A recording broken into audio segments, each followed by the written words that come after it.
Voilà. Donc je continue toujours sur la pensée. Et ça, c'est un problème, c'est un fléau pour tous les chrétiens de Côte d'Ivoire. C'est un problème très délicat personnellement qui nous fait mal. Ce problème, personnellement, ça me fait mal parce que je ne peux pas comprendre qu'il y a des gens qui ne savent pas qu'est-ce que c'est que la pensée. Il y a des gens qui cherchent la délivrance. Or, dans les pensées, il n'y a que la misère, l'échec, le désespoir, la médiocrité. Des gens qui pensent que c'est normal que l'homme doit être pauvre. Des gens qui pensent que c'est normal qu'un chrétien doit tomber malade. Quand ta pensée est régie de ces pensées, tu penses que tu vas évoluer dans ta vie chrétienne? Non, tu ne pourras pas évoluer, frère. Tu ne pourras pas évoluer, ma soeur. Il faut que tu arrives à mettre dans ta pensée que tu es un esprit. Tu n'es pas un être naturel. Tu es un être surnaturel. Tu es un être extraordinaire. Tu n'es pas n'importe qui. Lorsque j'ai écouté l'enseignement sur la pensée du pasteur ICC de Paris, Ivan Castano, j'ai compris exactement qu'il a raison. Et le pasteur Mohamed Sanogo de l'église Vase d'Honneur, Cocody disait quelque chose. Il disait que nous sommes le résultat de nos pensées dominantes dans notre esprit, dans notre âme plutôt. Parce que la pensée se trouve dans l'âme il y a l'esprit. Et c'est tout ça qui forme l'âme. C'est une entité spirituelle. Si nous avons un corps spirituel, laissez-moi vous dire que nous avons un corps physique. C'est parce que nous avons un corps spirituel que le corps physique est là. Mais la seule chose que nous devons comprendre, comme Ivan Castano dans ses épîtres, Prions ensemble, il disait que la pensée est l'être réel de l'homme. Ce que tu penses, c'est ce que tu es. Laisse-moi cerner ce que tu penses et te dirai ce que tu vas devenir. Si tu penses médiocrité, si tu penses échec, si tu penses désespoir, si tu penses je ne sais pas quoi encore, c'est ce qui va t'arriver. Mohamed Sanogo disait que nous sommes la somme des pensées dominantes. Parce que exactement, nous ne pouvons pas empêcher les mauvaises pensées de venir dans nos pensées. Ça, c'est impossible. Tu ne peux pas, parce que puisque c'est spirituel, mais tu peux les empêcher d'entrer, tu peux les chasser plutôt. Tu ne peux pas empêcher des mauvaises pensées d'entrer dans ta pensée, mais tu peux les empêcher de pouvoir demeurer dans ta pensée. Et ça, c'est quelque chose qu'on doit savoir. C'est quelque chose que les gens doivent savoir. C'est quelque chose que les gens doivent comprendre. Que nous ne pouvons pas empêcher les pensées de rentrer, mais nous pouvons les chasser. Mais laisse-moi vous dire qu'en les chassant, les pensées, c'est comme si tu empêches la pensée d'entrer dans ta pensée. Frère, nous avons commencé cette série d'enseignements à la famille Joseph, au Temple Mayotte, concernant la pensée, parce que c'est quelque chose qui détruit plusieurs personnes, plusieurs hommes de Dieu, plusieurs serviteurs de Dieu, plusieurs membres. Ils ne savent pas que c'est la pensée qui régit l'être réel. Quand vous prenez Philippiens 4, verset 8, la Bible nous dit quoi? La Bible nous dit que tout ce qui est pieux, tout ce qui est juste, tout ce qui est vrai, tout ce qui est digne de louange, tout ce qui mérite l'approbation, soit l'objet de vos pensées. Voilà ce que Dieu demande. Voilà ce que Dieu veut concernant vos pensées. Alors, quand tu constates qu'il y a une pensée bizarre qui te traverse, c'est que cette pensée ne vient pas de Dieu. Quand tu constates qu'il y a une pensée bizarre qui vient dans ta tête, automatiquement, il faut commencer à chasser cette pensée. Et c'est simple. Vous pouvez chasser cette pensée, par exemple, par la lecture et la méditation de la parole de Dieu. Parce que la Bible a déposé que celui de la loi ne s'éloigne pas de ta bouche. Médite le jour et nuit afin d'agir fidèlement selon tout ce qui a été écrit. Et c'est en cela que tu réussiras dans tout ce que tu entreprendras. C'est clair. La parole de Dieu est claire. Mais c'est nous, les religieux, frères. Le christianisme n'est pas une religion, dis amen. Les religieux ont tellement mystifié la parole de Dieu que nous pensons que c'est quelque chose d'accessible à certains groupes de personnes. C'est faux. C'est faux. La parole de Dieu, c'est d'elle que découle la foi. Mais avoir la foi n'est pas synonyme de connaître toute la Bible. Tu peux avoir une petite foi, une grande foi. Mais ce n'est pas là l'objet de notre enregistrement. Aujourd'hui, nous voulons parler de la pensée. Frère, si tu penses que dans le monde spirituel, tu es petit, dans le monde physique, tu seras petit.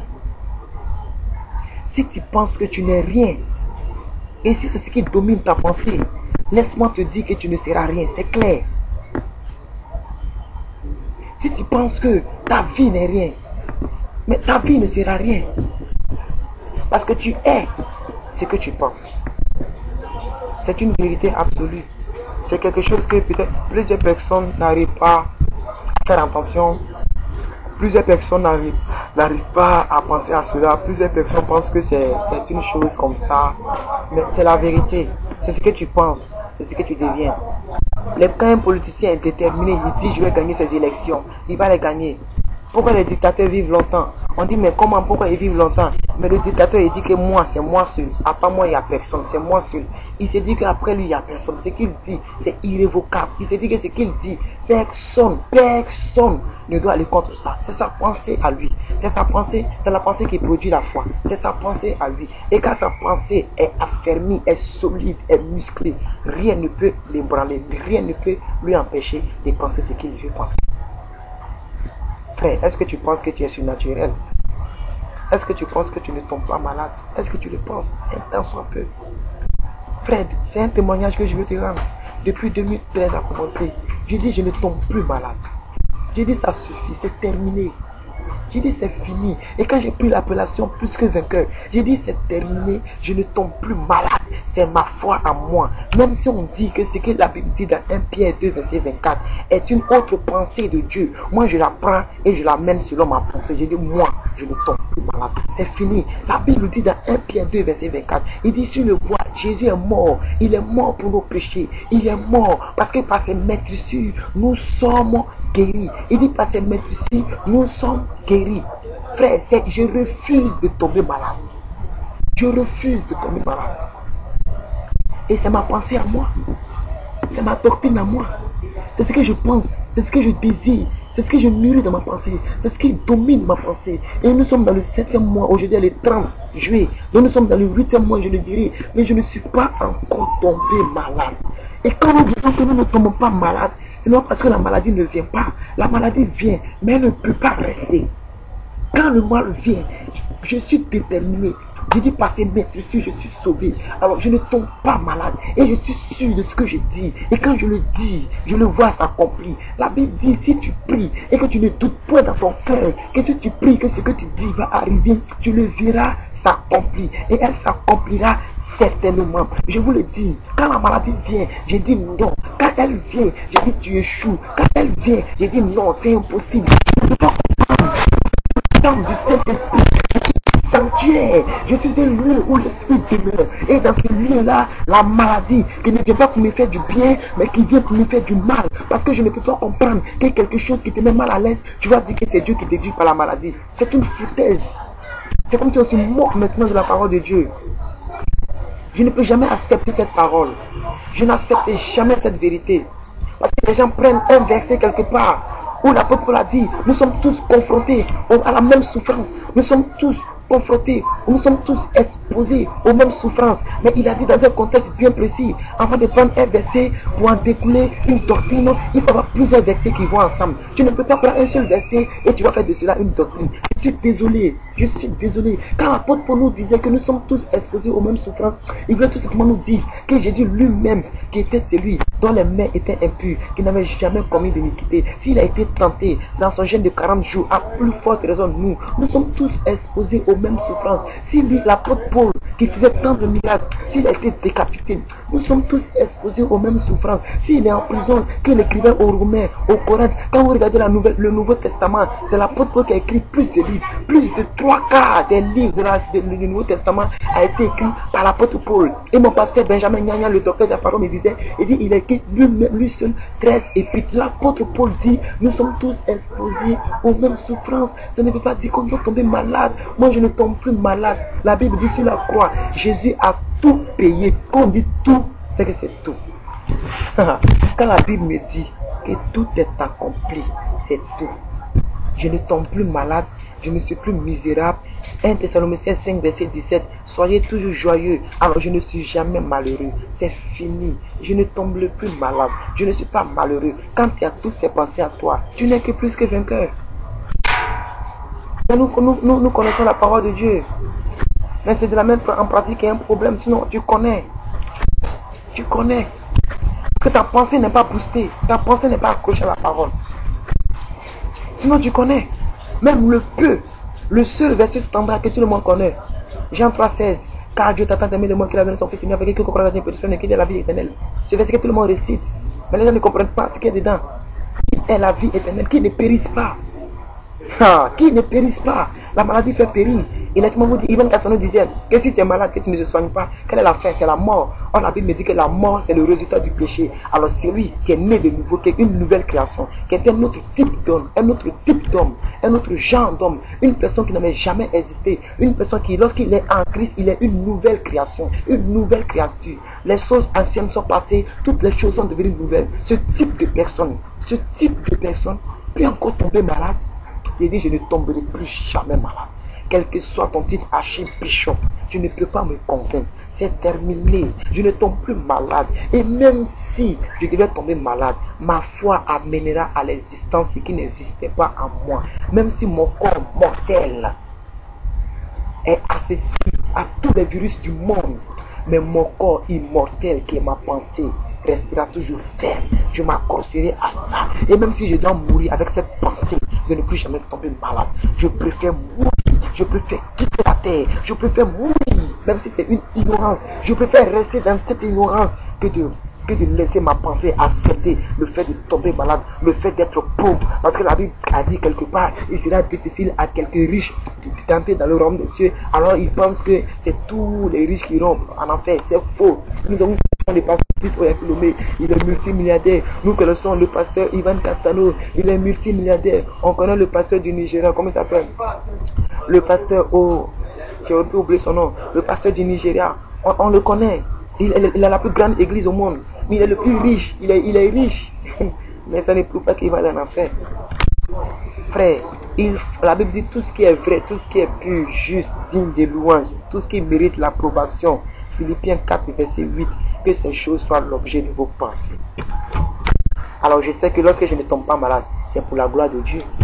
Donc ça fait l'objet de ma pensée. Lorsque je ne suis pas stérile, c'est pour la gloire de Dieu. Donc ça fait l'objet de ma pensée. Moi, je ne peux pas. Il y a des gens qui me disent que non, mon frère, tu es trop zélé. Vraiment, tu es tellement zélé. Mais il faut faire attention. Je dis, j'ai fait quelle attention? J'ai pas peur de quelqu'un. Où je suis là? J'ai pas peur de quelqu'un. Tu vois, c'est mon fils. Il y a mon numéro de téléphone. Appelle-moi, donne-moi rendez-vous. Tu ne pourras même pas me voir. Je suis un esprit. Je ne suis pas n'importe qui. Je suis. Est-ce que tu sais qui je suis? Je suis un membre du corps de Christ.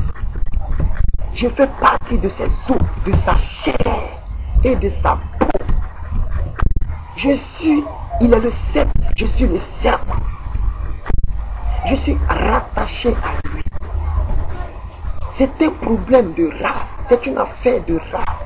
Je suis de la même nature, de la même race que Jésus-Christ de Nazareth.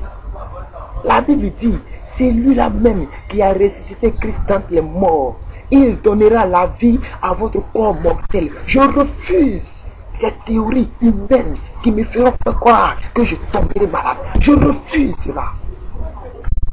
La Bible dit que ce qui est plus juste soit l'objet de vos pensées. Je refuse que ce qui est mauvais vienne avoir atteinte à ma vie. En l'occurrence, la maladie, la médiocrité, la mendicité, la pauvreté, l'incrédulité, le péché. Je suis trop saint pour pécher. Je suis trop saint pour pécher. C'est une histoire de pensée. Quand je pense, ne serait-ce que quand je pense que ma pensée, que tout ce qui est juste, digne, de louange, doit faire l'objet de ma pensée. 2013 devait pour moi une année de consécration de lavement. Je suis trop saint pour pécher. Je suis trop saint pour me masturber. Je suis trop saint pour mentir. Je suis trop saint pour voler. Ma pensée accepte cette vérité. Et quand ma pensée accepte cette vérité, je ne suis pas ébranlé. Ma foi est robuste, inébranlable, rigide, robuste, costaud, de croire en ce qui vient de la parole de Dieu. Parce que la Bible dit, la foi vient de ce qu'on entend, mais ce qu'on entend là, ce qu'on a entendu là, ça vient de la parole de Dieu. Médite-le jour et nuit.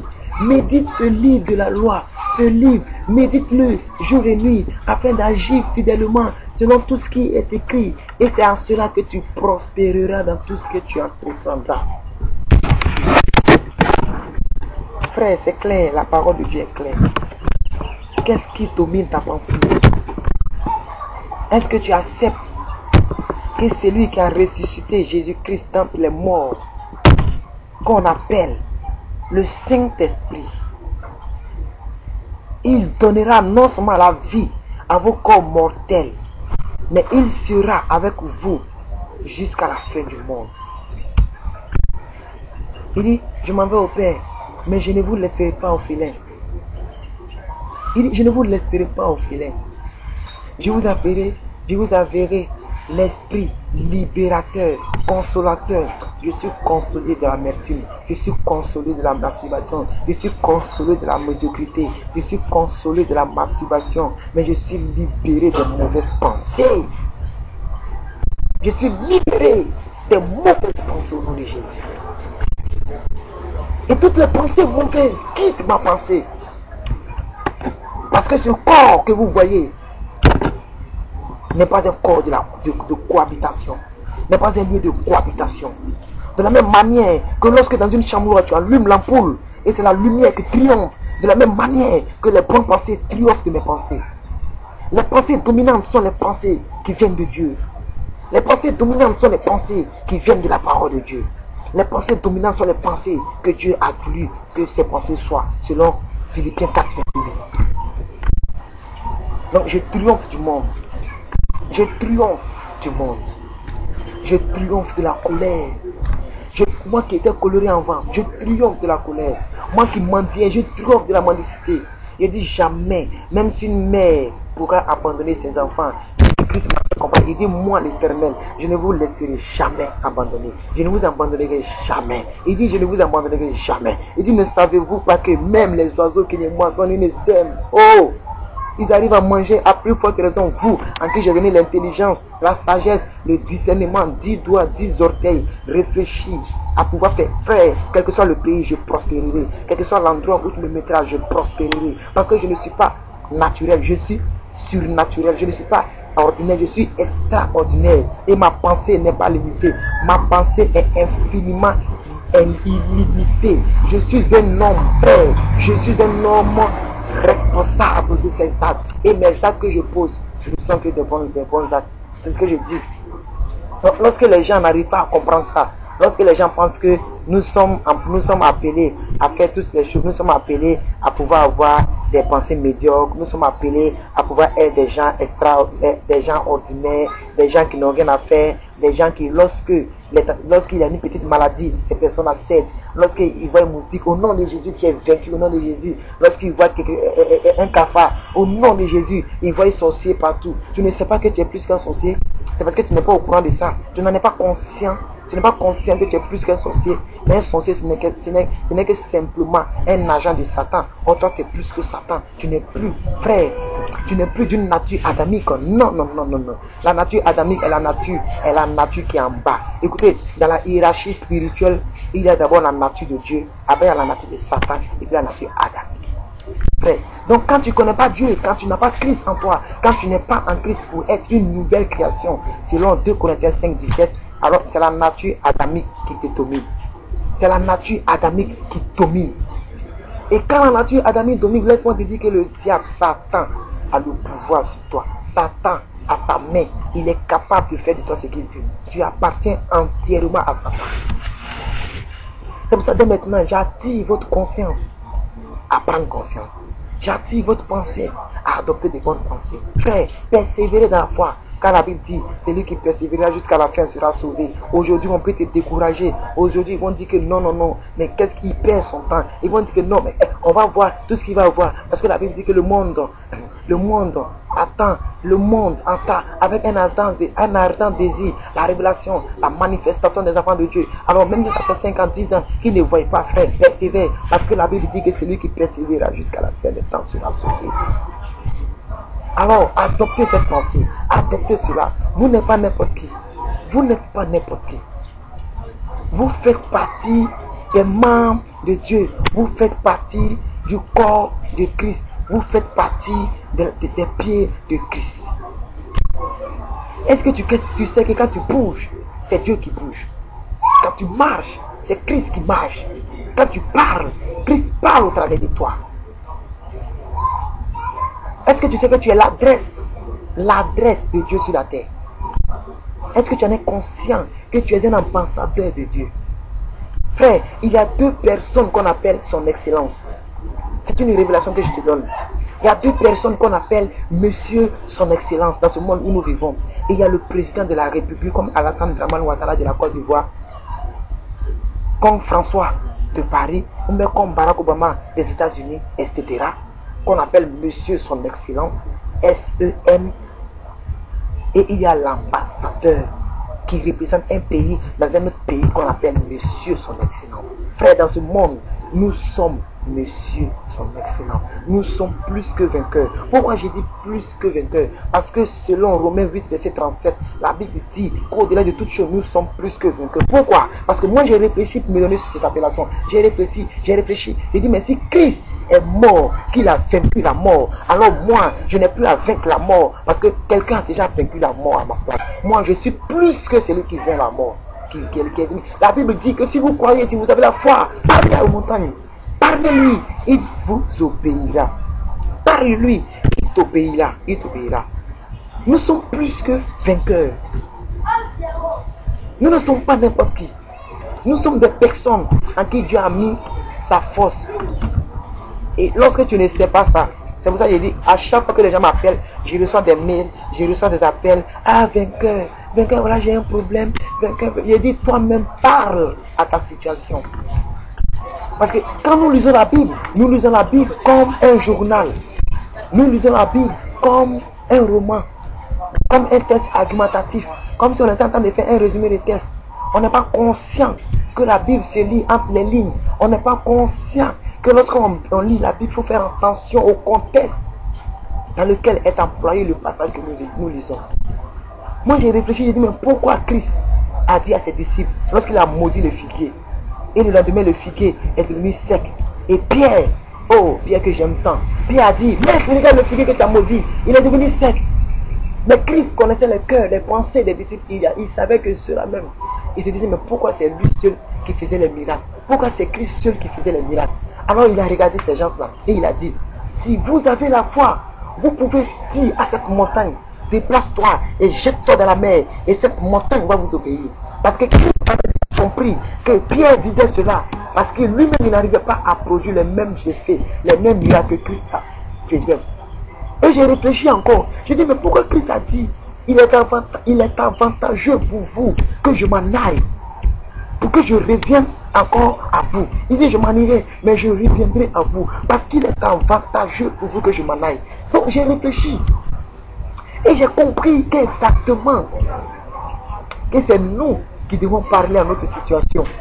C'est nous qui devons parler à notre situation. Quand tu pleures sur ta situation, et que tu dis, hé Seigneur, qu'est-ce que j'ai fait? Est-ce qu'il y a un péché que je n'ai pas encore confessé? Mais qu'est-ce que je dois faire? Est-ce que je dois encore gêner? Ne cherche pas les gênes quelque part. Ne cherche pas à confesser les péchés. Ça ne dépend pas des péchés que tu as fait.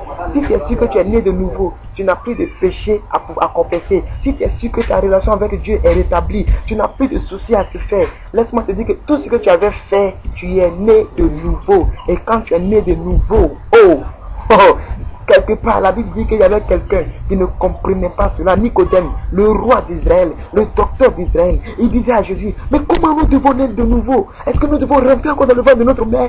Il ne comprenait pas la révélation de Christ. Quand tu es né de nouveau, tu es une nouvelle personne. Tu es un autre type d'homme, un autre genre d'homme, quelqu'un qui n'avait jamais encore existé. Est-ce que tu peux comprendre ça? La vie chrétienne n'est pas difficile. C'est nous qui la rendons difficile. Sinon, la vie chrétienne, ce n'est que une vie épanouie, une vie dans laquelle, même si tu n'as pas des millions dans ton compte, tu as la paix du cœur. Et Ivan Castano m'a fait comprendre quelque chose que, en grec, ou bien en hébreu, dans l'étymologie, dans la racine, la vie de Dieu est appelée Zoé. Quand Zoé est à toi, quand il y a la vie Zoé, tu as la paix du cœur. Tu ne définis plus la vie. Quand tu as Zoé, tu ne définis plus la vie comme la somme des biens matériels. Quand tu as Zoé, tu ne définis plus la vie comme des biens que tu possèdes. Le pasteur Azaf a chanté un chant qui m'a beaucoup plu. Il disait que la grandeur d'un homme ne dépend pas de ses biens matériels. Et j'ai tout de suite compris qu'il avait raison. Il avait raison. Parce que, au fait, c'est ça. Nous les chrétiens, la seule chose que nous ne comprenons pas, c'est que, exactement, Jésus, ou bien la grandeur d'un homme ne se définit pas par rapport à ce que tu as. Là, je suis désolé. Par rapport aux voitures que tu as, tu penses que tu es grand. Non, tu n'es pas grand.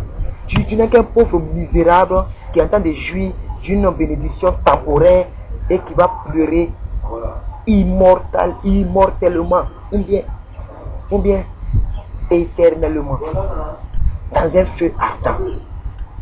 Et ça, moi, ça me fait de la peine. C'est pathétique. Des gens qui vendent, on les appelle les brouteurs, d'après eux. Voilà. Réseau CFA. Des appellations bizarres. Des gens qui vendent les âmes pour avoir de quoi manger. Quelque chose, on dit que tu ne peux pas payer quelque chose de durable avec ça. C'est quoi? Tu n'as rien à faire. Va au village, tu vas cultiver, tu peux avoir à manger.